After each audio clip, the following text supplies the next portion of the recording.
Oui, bonjour. Je m'appelle Chouchane Bacon et je vous souhaite la bienvenue aux Nouvelles nationales d'APTN. Pour commencer, j'aimerais te souhaiter de très joyeuses fêtes, Emilia Fournier.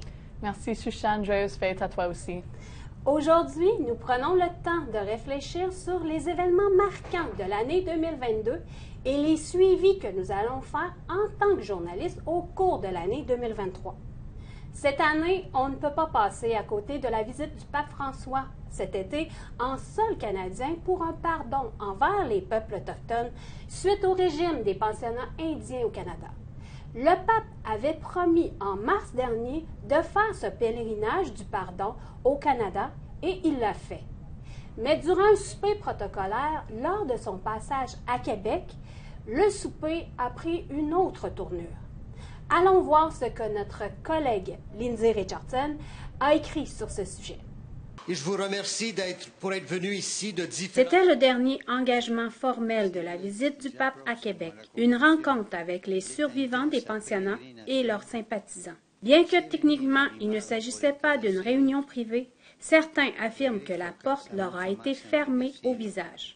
Michel Chenedoa a présenté ce berceau au pape dans le cadre d'une délégation qui s'est rendue à Rome au printemps dernier. They told me at that time that the Pope wished to see this cradle board when he came to Canada.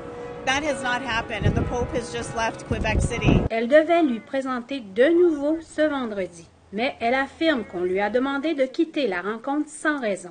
Oftentimes we become window dressing to these events. I've witnessed throughout this whole time here in Quebec City for these events our Indigenous leaders being pushed to the side and not having a real voice and not being really truly heard.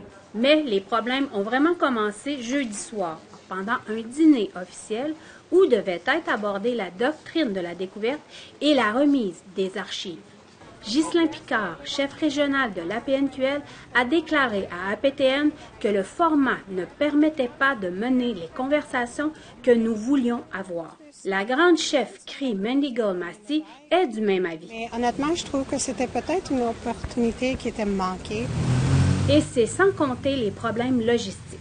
Mandy Goldmasty soutient que les survivants et les aînés n'avaient pas de transport et ont connu leur lot de difficultés avec la police et les barrières linguistiques. Les organisateurs de l'événement ont affirmé à APTN que les problèmes de transport et ce qui s'est passé lors du souper-repas n'étaient qu'un malentendu. Une chose est sûre, c'est que lors de la prochaine plénière des évêques qui se déroule chaque septembre, le sujet du post-voyage est un élément prioritaire. Alors là, ça va être de pouvoir déterminer quelles vont être la façon de pouvoir répondre à toutes les questions. Il faut vraiment établir le processus de comment on va se parler, ça va être quoi les sujets, ça va être quoi le temps qu'on va alloquer, ça va être quoi les étapes qu'on va regarder et de vraiment comprendre les deux côtés. J'ai participé à cette marche dans le but d'apporter de la fierté. Selon Billy Ray Tchatché-Piché, originaire d'Obidjouan, les impacts des pensionnats nuisent beaucoup à l'estime de soi parmi la jeunesse alors qu'il se transmet de génération en génération. Lui dont ses pieds et son corps souffraient après une journée de marche. Ce qu'il souhaite, c'est que les Allochtones s'intéressent plus aux réalités autochtones car les traumas intergénérationnels vont être toujours présents. Au centre de santé de Wendake, j'ai pas retenu mes larmes, j'ai broyé pendant 10 minutes de temps. Parce que j'étais content d'avoir porté de la fierté à ma famille. Parce que aussi j'ai fait cette marche-là pour... j'avais une mauvaise estime de soi, puis je voulais aussi le remonter, avoir quand même une certaine fierté dans ma vie. Un reportage de Lindsay Richardson, Nouvelle nationale d'APTN, Québec. Un pardon a été fait par l'Église, selon les recommandations de la Commission Vérité et Réconciliation. Mais les indemnisations se font toujours attendre de leur part. Qu'est-ce que tu en penses, Émilien? Bien, ils attendent pour ça parce que à cause de la façon dont ils prélèvent les fonds. Alors, au lieu d'aller dans les gros coffres de l'Église catholique, ils prélèvent les fonds des communautés individuelles et des paroisses individuelles. Alors, ils sont rendus à 9 millions des 30 millions qui sont censés prélever au cours des prochains 5 ans. Donc, ils sont sur la bonne piste d'avoir ces 30 millions-là, mais ma question est vraiment, elle est la même que la tienne. Pourquoi est-ce qu'ils n'ont pas défrayé tout le montant d'un coup en utilisant toutes les richesses de l'Église catholique? Puis, les fouilles. À travers le Canada, les fouilles se font, sont en devenir aussi, mais qu'en est-il du Québec? Alors, pour le Québec, je sais qu'il y a eu un rapport d'enquête qui a été publié qui a indiqué qu'il y a beaucoup plus de décès qu'on pensait au pensionnat, celui de la TUC, je sais en est une. Il y a aussi des fouilles qui sont entamées au pensionnat Fort-Georges. Je pense qu'il y en a d'autres, Shushan. Oui, celui de Pointe-Bleue, Mashteuiats, puis celui aussi du pensionnat de Maliotenam, dont j'entends des échos que le travail se fait. Il y a un comité aussi des différentes nations au Québec qui se rassemblent, qui s'unissent depuis déjà à peu près 1 an pour savoir comment les fouilles vont se faire au Québec. Et quelles sont les difficultés avec ce processus-là face à la réconciliation? Parce que ça doit être très émotionnel quand même. Si on parle de réconciliation, c'est un peu plus difficile. Hein? En tant que nation, en tant que membre, c'est ça, des Premières Nations, c'est sûr que les survivants ont leur expérience, ont leur propre stratégie, mettons, pour aller vers la guérison. Il y en a qui l'affrontent, alors qu'il y en a d'autres qui tardent à faire ce processus-là de guérison. Mais l'autre partie, parce que quand que je suis allée lors de la visite du pape à la basilique, j'ai rencontré 3 hommes. 3 hommes après toute, mettons, la cérémonie, Oui. après que le pape ait quitté. Puis les 3 hommes se sont confiés à moi. Puis il y en a un parmi les 3 qui s'est effondré lorsque je lui ai posé la question du pardon que le pape avait fait à Edmonton. Puis, ça m'a surpris parce que c'est quand même un homme, un intervenant, ça faisait 30 ans qu'il faisait de l'intervention auprès des hommes de sa communauté, mais même de sa nation. Puis, de s'effondrer devant la caméra en discutant du pardon, ça indique à quel point la blessure est énorme, même si le processus de guérison se fait. Ça fait longtemps que le monsieur, cet homme-là, travaille sur lui-même. Puis, c'est ça indique vraiment que la profondeur de la blessure, même chez ceux qui n'ont pas pris encore la démarche suite à la guérison. Oui, certainement. Et quand moi, j'étais sur place à la basilique, j'avais passé une femme, une aînée, en entrevue, puis c'était très émotionnel aussi pour elle. Puis elle se sentait pas nécessairement guérie par ça. Merci, Emilia. Après la pause, le caribou forestier qui fait faire une tournée à travers le Québec à 3 commissaires pour mieux comprendre l'enjeu le concernant. Restez là.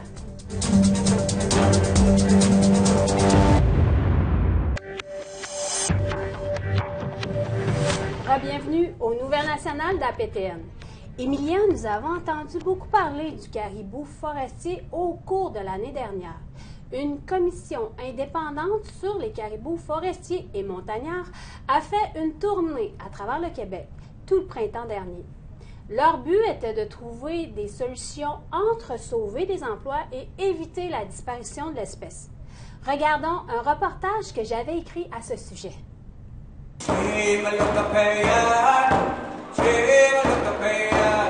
At signifie le caribou en langue Innu. Pendant plusieurs générations, Atuk a permis aux Inuits de survivre aux hivers glaciaux sur le Nitassinan. et par cette commission indépendante sur les caribous forestiers et montagnards, le temps est maintenant venu à cette nation de le défendre à son tour pour sa survie.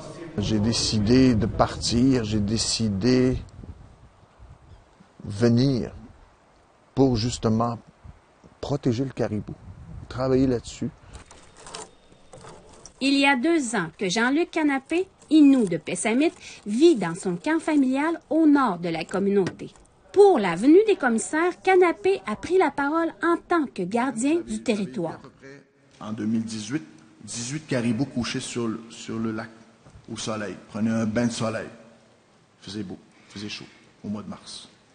J'ai arrêté, je les ai regardés. Ils m'ont regardé aussi. À ce moment-là, j'ai dit, un jour, je vais être votre porte-parole. Je vais parler pour vous autres. Puis aujourd'hui, c'est ce que je fais. Tu sais, comme Jérôme disait tantôt, jadis, ils ont sauvé nos ancêtres par leur viande et leur peau. Grâce au caribou que nous sommes debout aujourd'hui. Si le caribou pouvait parler, il dirait « Aidez-nous à votre tour ». Il n'y a pas juste ce gardien de territoire qui avait hâte de parler au commissaire. C'est dans une salle remplie à Bécomo que la commission a écouté la population. Selon la présidente de la commission, Nancy Gélina, leur mandat donné par le ministère de la Faune est d'aller à l'écoute des citoyens, mais surtout de trouver des pistes de solutions. Vraiment, là, vous êtes notre plus grande foule jusqu'à présent. La majorité de l'auditoire présente sont des travailleurs de Boissaco, une compagnie forestière de la région. Selon André Gilbert, directeur général de Boissaco, le développement durable est important. Et on trouve malheureux que c'est un dossier comme ça qui est sensible, on le comprend, mais on pense qu'il va se régler pas nécessairement dans l'opposition, comme je vous dis, mais plus dans la recherche de solutions ensemble. Par ailleurs, suite à une invitation du chef de Pessamit, Jean-Marie Volant, les commissaires ont accepté de venir écouter les préoccupations de la communauté Innu. La nation Innu a dit auprès de la commission que le gouvernement du Québec manque de volonté à travailler avec les Premières Nations pour la préservation de l'espèce. Tout en sachant que cette commission n'est pas un endroit dans lequel les chefs peuvent parler de nation à nation.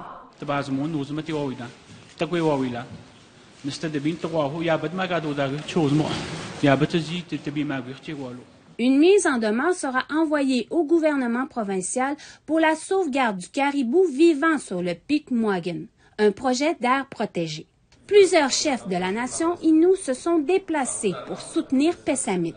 Parce qu'on parle ici de droits fondamentaux, on parle de droits sur le territoire, on parle de territoires ancestraux, on parle de pratiques traditionnelles, on parle de titres sur le territoire au sens très, très large. Et c'est justement là que le gouvernement ne veut pas aller. Maintenant que les audiences sont terminées, la commission doit faire ses recommandations au gouvernement du Québec. D'ici là, Jean-Luc Canapé peut se consoler d'avoir profité de ce moment à servir à Tuc comme porte-parole. Chouchane Bacon, Nouvelle nationale d'APTN, Pessamit. Toi qui as couvert la COP15, est-ce que le caribou a été abordé lors de la Convention sur la biodiversité? Oui, il y a eu un consortium sur le caribou boréal. C'est un assez nouveau organisme qui, dans les dernières 5 ans, avec des autochtones et porteurs de savoir traditionnel, des scientifiques, des membres du gouvernement fédéral, ils ont collectionné des données sur la population de caribou. Maintenant, ils sont au point où ils veulent mettre ces données en marche. Alors, ils veulent créer des aires protégées et conservées autochtones, qui était vraiment un des grands points que le Canada voulait pousser lors de la COP15. Et il y a aussi maintenant du langage alentour avec la nouvelle entente qu'ils ont signée. Le langage porte aux droits autochtones et au savoir autochtone qui doivent être intégrés dans la conservation de la biodiversité. Donc, oui, ça a été abordé, mais pour ce qui est de la question du caribou au Québec, en particulier, on ne l'a pas vraiment abordé. OK. Le Québec, est-ce qu'il est inclus dans l'entente qui a été discutée ou signée? Bien, c'est une entente globale. Donc, c'est le gouvernement fédéral qui l'a signée. Et les provinces doivent, en théorie, suivre ça aussi, mais on verra comment ça se déroulera sur le terrain.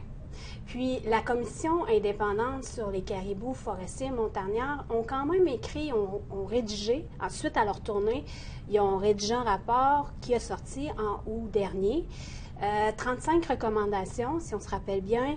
Puis, le gouvernement, suite à ça, le gouvernement provincial, après ces élections aussi, a dit qu'en 2023, il allait sortir une stratégie avec ses experts à lui pour contrer ou trouver une solution concernant l'enjeu du caribou en question. Il y a aussi, il faut se rappeler concernant le caribou, les Naskapi et les Inuits, l'entente entre ces nations, dans lequel les Naskapi invitent, si je peux me permettre, les Inuits à venir chasser aussi sur leur territoire pour récolter du caribou, du troupeau de la rivière aux Feuilles qui se trouve dans leur territoire. Mais, excuse-moi, j'ai dit les Naskapi, mais c'est les Cris, c'est la nation Cris qui a signé une entente avec la nation Innu, permettant aux Inuits de venir récolter du caribou sur leur territoire. Oui, alors il y a déjà cette collaboration entre nations autochtones. On verra si ça se portera aussi avec le gouvernement du Québec, qui a vraiment, je sais qu'ils veulent créer des nouveaux barrages hydroélectriques. Il y a des inquiétudes par rapport aux effets sur la population de caribou là-dessus. Merci, Emilia. Après la pause, une nouvelle députée autochtone est nommée ministre à l'Assemblée nationale du Québec. Soyez là.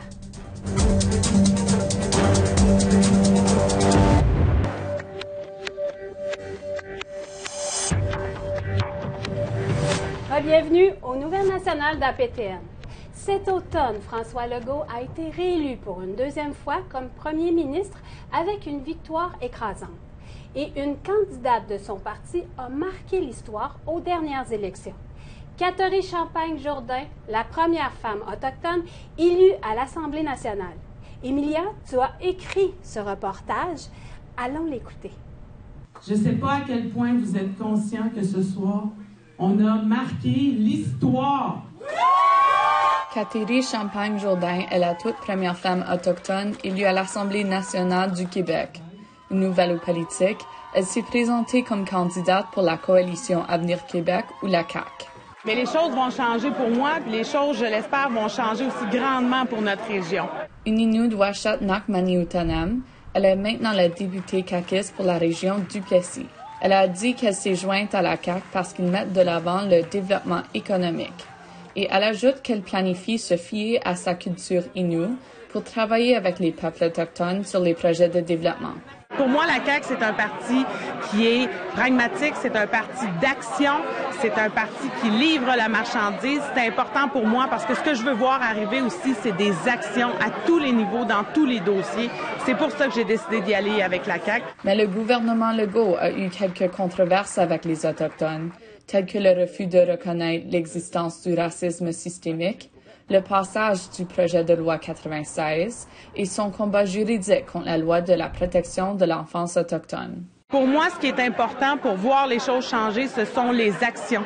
On a eu beaucoup de commissions, des rapports qui ont été tablettés. Ce qu'on veut faire avec la CAQ, c'est prendre ces recommandations-là. Le travail est déjà commencé et déployer les actions pour que les choses changent enfin. Elle a aussi répété que la CAQ travaille sur un projet de loi pour la protection des langues autochtones et que les actions indiquées dans le principe de Joyce sont en marche, malgré que Legault continue de refuser de reconnaître le racisme systémique. Je pense que c'est très important pour la nation Innu et c'est très important aussi pour l'ensemble des nations. Le chef de l'Assemblée des Premières Nations Québec-Labrador dit qu'il est content de voir une autochtone à l'Assemblée nationale, mais aimerait voir un changement d'approche de la CAQ. Le gouvernement Legault n'a pas vraiment de vision sur la question autochtone, sur les enjeux autochtones.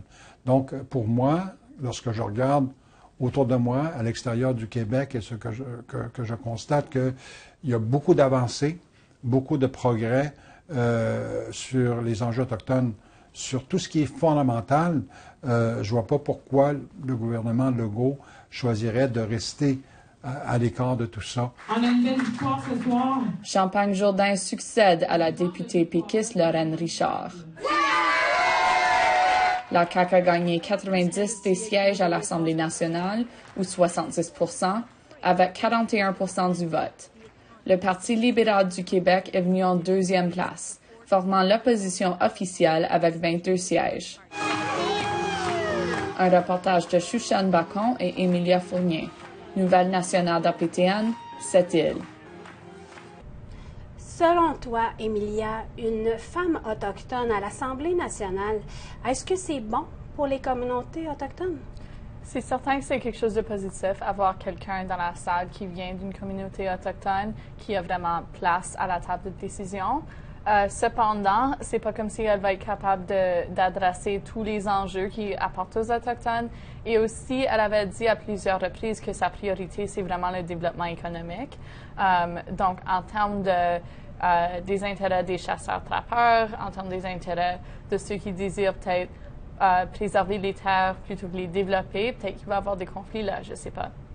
Mais une ministre de l'Emploi doit aussi, des dernières fois que j'ai entendu, elle mentionnait que la pénurie de l'emploi va être un de ses objectifs, à essayer de trouver des solutions en termes de pénurie de l'emploi.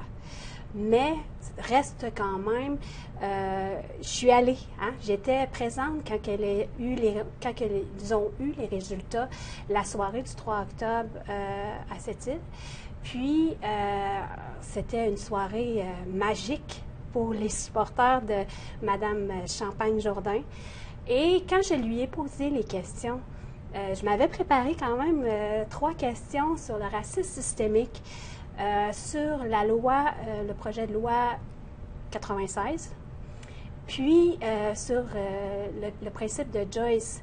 Je m'attendais à avoir des réponses, mais je ne m'attendais pas à obtenir les réponses de François Legault. J'avais l'impression que c'était toutes des réponses formulées que Yann Lafrenière utilise également et qu'elle aussi a répété au moment de l'entrevue. J'ai vraiment été surprise, mais reste à savoir aussi si elle va pouvoir se démarquer au cabinet des ministres. Reste à savoir si elle va atteindre les objectifs de pénurie d'emploi, mais reste à voir aussi si elle va avoir une voix. Oui, c'est certain. Quand vous êtes membre d'un parti politique, c'est vraiment pas à toi et à toi seulement à faire les décisions puis à partager tes opinions. Donc, oui, c'est certain qu'on verra si elle va avec le courant ou si elle, comme tu as dit, si elle se démarque. Merci, Emilia. Merci, Shushan. C'est ce qui conclut le bulletin de nouvelles national d'APTN. Je m'appelle Shushan Bacon avec ma collègue Emilia Fournier. Nous vous remercions d'avoir été des nôtres tout au long de l'année. Prenez soin de vous et nous vous souhaitons de très joyeuses fêtes.